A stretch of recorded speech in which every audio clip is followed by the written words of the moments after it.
السلام علیکم جی.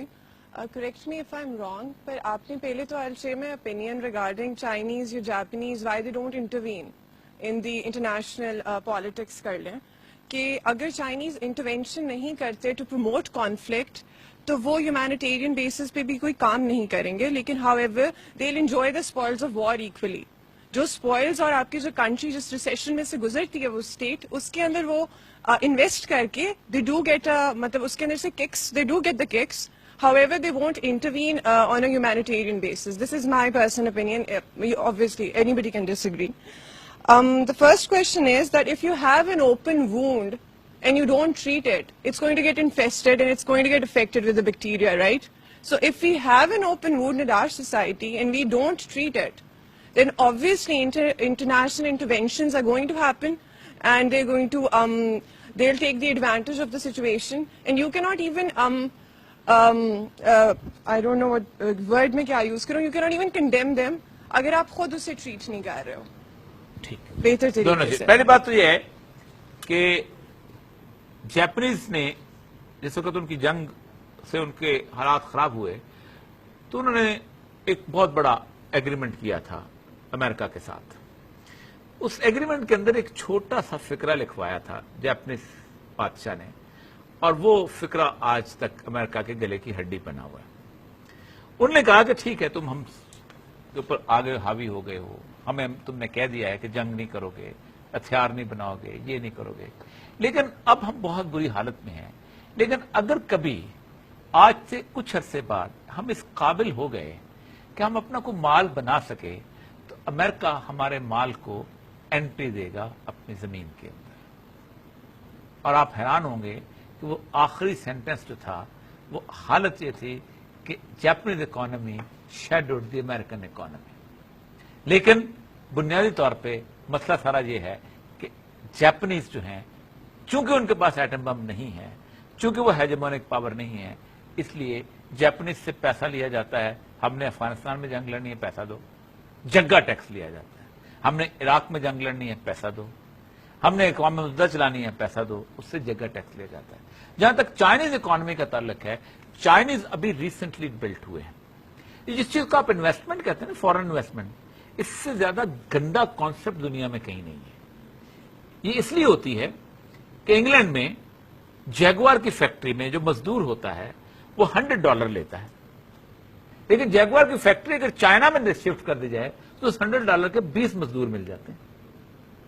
تو میں کرتا کیا ہوں, 4-5 جہاز لیتا ہوں, بہت شاندار قسم کی فیکٹری پیک کرتا ہوں, وہاں لگا دیتا ہوں, اور پھر کر کے وہاں پر کہتے ہیں ہم نے بہت بڑی انویسٹمنٹ کر دی آپ کے لیے. اور سب سے اہم ترین کام یہ کیا جاتا ہے کہ ان لوگوں کی تنخواہیں اچانک ریز کر دی جاتی ہیں. مجھے ایک جگہ پہ $500 مزدور مل رہا ہے, اچانک ICI کی فیکٹری کا دوسرا بندہ جو ہے وہ مجھے ہائر کر دیتا ہے $500 کی بجائے $2000. میرا اسٹینڈرڈ آف لیونگ ریز ہو جاتا ہے. اور یہ مقصد کے لیے کیا جاتا ہے کیونکہ مجھے کوئی فرق نہیں پڑتا جب میں فیکٹری لگاتا ہوں کہ میں 2000 تنخواہ دوں یا 3000 تنخواہ دوں, کیونکہ میں نے جو میرا مارجن آف پروفٹ ہے اس سارے وہ اتنا زیادہ ہے کہ میں بہت زیادہ تنخواہ دے سکتا ہوں. ٹھیک, اسٹینڈرڈ آف لیونگ ریز ہو گیا. اب آپ نے وہاں سے پیسہ کمایا اور وہ پوری سوسائٹی کا جو لیول جو ہے وہ بہتر ہوگا. اور میری نظریں کہاں پہ ہیں, اچھا پولینڈ ایک ایسا ملک ہے جہاں میں اپنی شفٹ کر سکتا ہوں. انڈونیشیا کے ساتھ انہوں نے یہی کیا تھا. انڈونیشیا میں انہوں نے پہلے لگائی, اور جس وقت انڈونیشیا کا وہ وقت آیا کہ جب اس کی اسٹینڈرڈ آف لیونگ رائز ہو گیا اور ان کو سودا مہنگا پڑنے لگا تو انہوں نے اٹھا اور چائنا شفٹ کر دیا سب کچھ. تائیوان انہوں نے لگایا تھا. تائیوان میں جب بہترین صورتحال پیدا ہوئی تو تائیوان میں کے مقابلے میں نکسن صاحب پاکستان آئے, کسنجر آئے, اندر پاکستان کے PIA کے جہاز میں بیٹھے, وہاں جا کے ماؤ زے تونگ سے ملاقات کی, چائنا کو نکالا, تائیوان کو کان سے پکڑ کے اقوام متحدہ سے نکالا جس کو فارموسا کہتے تھے, ادھر سے چین کی سیٹ بٹھائی اور کہا اب چین ہمارے لیے اوپن ہو گیا. کیوں اوپن ہوا؟ We want to invest. غریب مسکین ماؤ زے تونگ کے سائیکلوں پہ جانے والے اچانک ان کے ہاں خوشحالی آنا شروع ہو گئی, اور پھر تائیوان جو تھا وہ واپس چلا گیا اور وہاں پر وہ کیفیت ہو گئی کہ وہ اکنامک سین سے ہی آؤٹ ہو گیا. ایک زمانے میں آپ کو سارے چیزیں میڈ ان تائیوان نظر آتی تھی, اب آپ کو ایک چیز بھی میڈ ان تائیوان نظر نہیں آئے گی, آپ کو ایک چیز بھی میڈ ان ملائیشیا نظر نہیں آئے گی. کیونکہ اب وہ وہاں سے باہر نکل کے ان کو مزید سستی جگہوں کی تلاش ہوتی ہے. تو یہ فورن انویسٹمنٹ جو ہے یہ بنیادی طور پر ان کی اپنے مفادات کے لیے ہوتی ہے. تو چائنا کا مسئلہ یہ ہے کہ چائنا اب اس طرح کی انویسٹمنٹ میں پڑ گیا ہوا ہے کہ چائنا کچھ نہیں کر سکتا. چائنا کا جو میجر پیسہ ہے وہ کہاں پڑا ہوا ہے؟ امریکہ کے بینکس میں. چائنا کی جو کنزمپشن ہے مال کی، جو کنزیومرز ہیں، those are Europe and American. 70% چیزیں جو چائنا میں بنتی ہیں وہ امریکہ میں خریدی جاتی ہیں. اگر امریکہ کہہ دے ہم تم پہ تجارتی پابندیاں لگاتے ہیں تو اس نے جو موبائل بناتا ہے، وہ جو لائٹ والی بیٹری بناتا ہے، یہ جو سارا کچھ بناتا ہے، انہوں نے کاٹ تو نہیں کھانے ہوتے، انہوں نے اس کی پائل اپ تو نہیں کرنے ہوتے، وہی پڑے رہ جائیں گے اور لوگ کہیں گے کل ہم اتنے شاندار قسم کے بیجنگ کی روڈز پہ گزرتے تھے، آج تو وہاں بجلی بھی نہیں ہمیں میسر آتی.